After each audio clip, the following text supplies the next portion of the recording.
Want to know how we made this beautiful membrane panel flower? Come on and have a look. Prepare the flower branches. Paste a stick on the back of a membrane switch panel.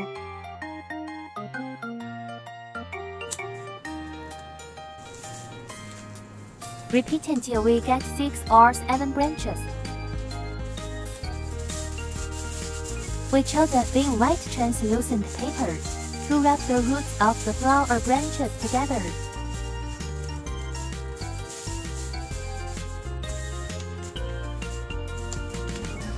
Choose a piece of cardboard with the color you like. Finishing the packing, it will be like this. Then the actor even like.